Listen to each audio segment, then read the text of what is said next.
নমস্কাৰ ষষ্ঠ শ্ৰেণীৰ ছাত্ৰ ছাত্ৰীসকল। আজি তোমালোকৰ দেৱবাণী সংস্কৃতৰ ষষ্ঠ পাঠক কল্পনা চাওলা এই পাঠটোৰ প্ৰশ্নোত্তৰখিনি দিবলৈ চেষ্টা কৰিম। তোমালোক মনোযোগ দি প্ৰথমৰ পাঠকলৈকে চাবা। পাঠটোৰ প্ৰশ্নোত্তৰখিনি দিয়াৰ আগতে আমি কল্পনা চাওলাৰ পৰিচয় দেখিছোঁ যে পাঠটোত ভাৰতৰ প্ৰথম মহিলা মহাকাশচাৰী কল্পনা চাওলাৰ জীৱনীৰ বিষয়ে বৰ্ণনা কৰা হৈছে। তেওঁৰ জন্ম, শিক্ষা, মহাকাশ যাত্ৰা আৰু এক দুৰ্ভাগ্যজনক দুৰ্ঘটনাত হোৱা তেওঁৰ অকাল মৃত্যুৰ কথা ইয়াত উল্লেখ কৰিছে। এই পাঠটোত শব্দাৰ্থখিনি গুৰুত্বপূৰ্ণ, যিবোৰ মেইন শব্দৰ অৰ্থ। অন্তৰিক্ষ যাত্ৰী, মহাকাশচাৰী দি আছে, অভিযান্ত্ৰিকী, ইঞ্জিনিয়াৰিং বা অভিযান্ত্ৰিক, বাকী এইখিনি দিয়া আছে, তোমালোকে চাবা। 2 পাঠস্য অনুবাদ, তোমালোকৰ পৰীক্ষাত অনুবাদখিনি আহে, অনুবাদটোৰ সুবিধাৰ্থে কল্পনা চাওলাৰ এটা পেৰাগ্ৰাফৰ অনুবাদ দি আছে। কল্পনা চাওলা ইতি নাম শ্ৰুত্বা এবং গৌৰৱস্য অনুভূতি ভৱতি। সা ভাৰতস্য প্ৰথমা মহিলা অন্তরিক্ষ যাত্রিনী আছিত। কল্পনা চাওলা জন্ম হারিয়ানা রাজ্যস্য কর্নাল নগরে 1 জুলাই 1961 বর্ষে অববৎ। তস্যা পিতু নাম বনারসী দাস, মাতুস নাম সংযোগিতা দেবী আছিত। তস্যা পিতা ব্যৱসায়ং কৰতি স্ম। ইয়াত দিছা অসমীয়াৰ অৰ্থ যে কল্পনা চাওলাৰ নামটো শুনিলেই গৌৰৱৰ অনুভৱ হয়। তেওঁ ভাৰতৰ প্ৰথম মহিলা মহাকাশচাৰী আছিল। কল্পনাৰ জন্ম হাৰিয়ানা ৰাজ্যৰ কৰ্ণাল নগৰত 1961 চনৰ 1 জুলাইত হৈছিল। তেওঁৰ পিতাকৰ নাম বানাৰসী দাস আৰু মাকৰ নাম সংযোগিতা দেৱী আছিল। তেওঁৰ পিতাকে ব্যৱসায় কৰিছিল। বাকীখিনি ইয়াত তোমালোকে চাই লিখিব পাৰিবা। এই অৰ্থখিনি দি আছে, নিজে নিজে চাই গোটেই পেৰাগ্ৰাফখিনি দি আছে। এতিয়া মই প্ৰশ্নোত্তৰখিনি দিবলৈ চেষ্টা কৰিম, তোমালোকে ধুনীয়াকৈ লিখি ল'বা আৰু মনোযোগ দি শুনিবা। তো অভ্যাসা অনুশীলনী সম্পূৰ্ণ সমাধান যে এতেষাং প্ৰশ্নাম উত্তৰাণি লিখত। প্ৰশ্নবোৰ উত্তৰ লিখা। 1 ক কল্পনা চাওলা কা আছিল, মানে কল্পনা চাওলা কোন আছিল? উত্তৰম কল্পনা চাওলা ভাৰতস্য প্ৰথমা মহিলা অন্তৰিক্ষ যাত্ৰিনী আছিল। খ কল্পনায়া জন্ম কুত্ৰ অভৱত, কল্পনাৰ জন্ম ক'ত হৈছিল? উত্তৰম কল্পনায়া জন্ম হাৰিয়ানা ৰাজ্যস্য কৰ্ণাল নগৰে অভৱত।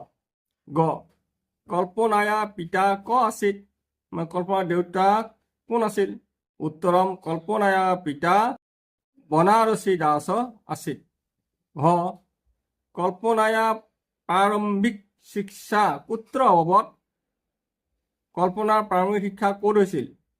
উত্তৰম কল্পনায়া প্ৰাৰম্ভিক শিক্ষা কৰ্ণাল স্থিত টৈগোৰ বাল নিকেতনে অভৱত। ঙ অনুসন্ধান কাৰ্যাৰ্থম সা কুত্ৰ গতৱতী, মানে গৱেষণাৰ কামৰ বাবে তেওঁ কলৈ গৈছিল?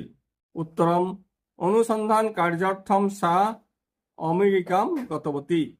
চ কল্পনা কদা সৰ্বপ্ৰথমম অন্তৰিক্ষস্য যাত্ৰাম অকৰোত, কল্পনাই কেতিয়া সৰ্বপ্ৰথম মহাকাশ যাত্ৰা কৰিছিল?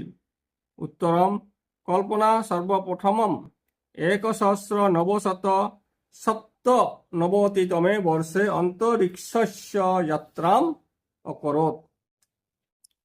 ছ কল্পনা চাওলা কদা দিবংগতা, কল্পনা চাওলাৰ কেতিয়া মৃত্যু হৈছিল? উত্তৰম 1 জানুৱাৰী 2003 বৰ্ষে কল্পনা চাওলা দিবংগতা। কল্পনায়া সন্দেশ ক আছিল, কল্পনাৰ বাৰ্তা কি আছিল? উত্তৰম কল্পনায়া সন্দেশ আছিল বয়ম প্ৰকৃতা ধ্বনিম চিনুয়াম শ্যাম সুকুমলাম পৃথিৱীম ৰক্ষেমঃ। নম্বৰ 2 মঞ্জুষাত উচিতম পদম আদায় ৰিক্ত স্থানে লিখত, মানে খালী ঠাই পূৰণ কৰা। ক কল্পনা চাওলা জন্ম দি আছে, তোমালোকে চাই লিখিবা। 1 জুলাই 1961। তস্যা মাতু নাম দি আছে, তোমার চাই চাই লিখিব পাৰিবা।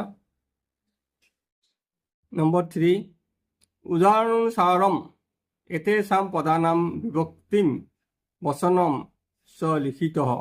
মানে বিভক্তিৰ বচন লিখা। ইয়াৰ প্ৰধানী আছে যথা চাউলায়া, চাউলায়া ষষ্ঠী বিভক্তিৰ একবচন আছে। গৌৰৱস্য ষষ্ঠী বিভক্তিৰ একবচন। মাতুহু ষষ্ঠী বিভক্তিৰ একবচন।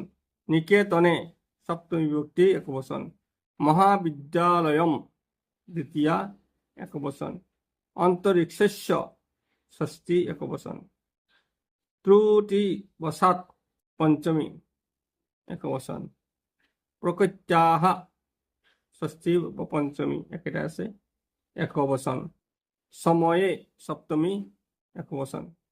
প্রশ্ন নির্মাণম কুরুত, প্রশ্ন নির্মাণ করা। কস্যা নাম শ্রুত্বা এব গৌরবস্য অনুভূতি জায়তে। প্ৰশ্নৰ কিতাপত দি আছে, ইয়াৰ পৰা উত্তৰখিনি ইয়াত লিখি দিছো। কস্যা নাম শ্ৰুত্বা এব গৌৰৱস্য অনুভূতি জায়তে। তস্যা পিতা কিম কৰতি স্ম। গ সা কস্য প্ৰশিক্ষণম প্ৰাপ্তৱতী। ঘ কল্পনা চাওলা দ্বিতীয়বাৰম কেন অন্তৰিক্ষ য়ানেন যাত্ৰাম কৃতৱতী। ঙ বিপৰীত পৰিস্থিতিও অপি কে স্বয়ং স্বপ্নম সাকাৰম কৰ্তুম শক্নুবন্তী। 5 কল্পনা চাওলায়া জীৱনস্য উপৰি পঞ্চবাক্যানি সংস্কৃতে লিখত। কল্পনা চাওলাৰ বিষয়ে 5টা বাক্য সংস্কৃত লিখা।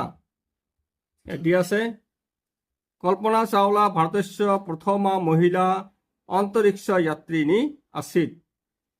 2 তস্যা জন্ম হৰিয়ানা ৰাজ্যস্য কৰ্ণাল নগৰে অভৱত। 3 সা বাল্যাবস্থায়াম এব বায়ুযান নিৰ্মাণে ৰুচিম ধাৰয়তি স্ম। 4 কল্পনা সৰ্বপ্ৰথমম 1997তমে বৰ্ষে অন্তৰিক্ষস্য যাত্ৰাম অকৰোত। 5 1 জানুৱাৰী 2003তমে বৰ্ষে তস্যা অন্তৰিক্ষ য়ানম দুৰ্ঘটনাগ্ৰস্তম অভৱত। এই প্ৰশ্নখিনি কৰি দিয়াৰ পিছত তোমালোকে কেনেকুৱা পালা কমেণ্টত জনাবলৈ নাপাহৰিবা, আৰু কিবা বিচাৰিলে কমেণ্টত জনাবা। নমো নমঃ।